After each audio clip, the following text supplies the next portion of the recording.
नमस्कार, मैं प्रवीण अलावत हूं। आप सबकी खबर टीवी देख रहे हैं। आप सभी जानते होंगे कि प्रधानमंत्री नरेंद्र मोदी ने काफी पहले एक बयान दिया था जिसमें उनसे पत्रकार ने रोजगार के मुद्दे को लेकर पूछा था और उसमें भारत के यशस्वी प्रधानमंत्री ये कहते हुए नजर आए थे कि आपके ऑफिस के बाहर मान लीजिए कोई पकोड़े बेच रहा है तो वो भी रोजगार के दायरे में ही आता है। मतलब प्रधानमंत्री कह रहे थे कि पकोड़े बेचना भी एक तरह का रोजगार ही है। कल दीपेंद्र सिंह हुड्डा झज्जर में आए हुए थे तो काफी हैरान करने वाली बातें सामने आई जब एक लॉ से पीएचडी होल्डर एक युवा दीपेंद्र सिंह हुड्डा को अपना दुख और दर्द साझा करते हुए ये कहते हुए नजर आए कि मैं लॉ से पीएचडी होल्डर हूं, होम्योपैथिक का मैं हरियाणा का स्टेट चेयरमैन भी हूं, लेकिन मोदी साहब का राज है और पकोड़े बेचने पड़ रहे हैं। उन्होंने ये नहीं कहा कि पकोड़े बेचता हूं, उन्होंने कहा कि पकोड़े बेचने पड़ रहे हैं। आइए सबसे पहले आपको वो वीडियो दिखाते हैं जब संदीप सैनी नामक युवा हैं दीपेंद्र सिंह हुड्डा के साथ अपना दर्द है वो साझा कर रहे थे। ठीक है भाई साहब, साथ देना जी, आशीर्वाद देना। साथ देंगे भी और लेंगे भी। हम जो है ना इलेक्ट्रोपैथी मेडिकल काउंसिल का जो है मैं चेयरमैन हूँ पूरे हरियाणा का। क्या नाम है अपना? डॉक्टर संदीप सैनी। डॉक्टर संदीप। हाँ, वैसे लॉ से पीएचडी हूँ मैं। अच्छा। पहले कोशिश भी की थी भाई कहीं पीएचडी। जी सर। क्या बात है। हाँ, जेआरएफ था, मैं एमडीयू से मैंने की, फिर केयू से मैंने पीएचडी की।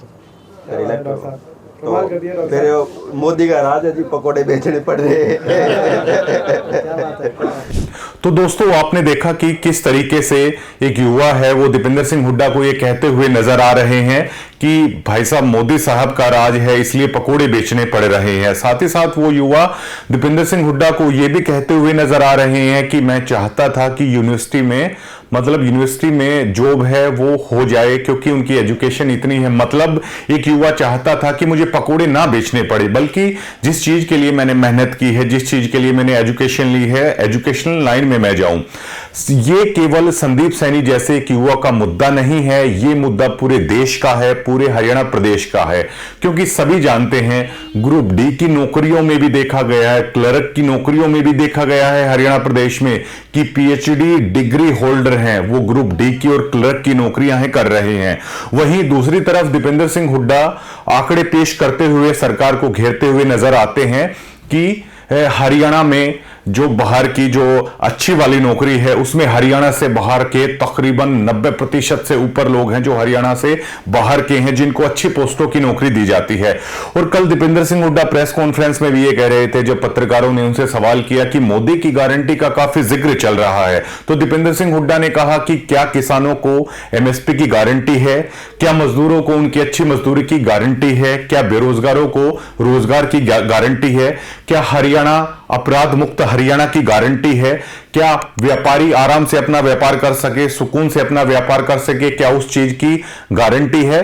तो इन तमाम बातों पर दीपेंद्र सिंह हुड्डा है वो हरियाणा भाजपा को घेरते हुए नजर आए।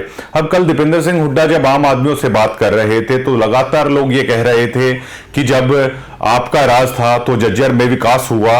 और देखिए जो लोग दीपेंद्र सिंह हुड्डा के सामने ये कहते हुए नजर आ रहे थे कि पकोड़े बेचने पड़ रहे हैं, एंटी इनकम्बेंसी इसे ही कहा जाता है।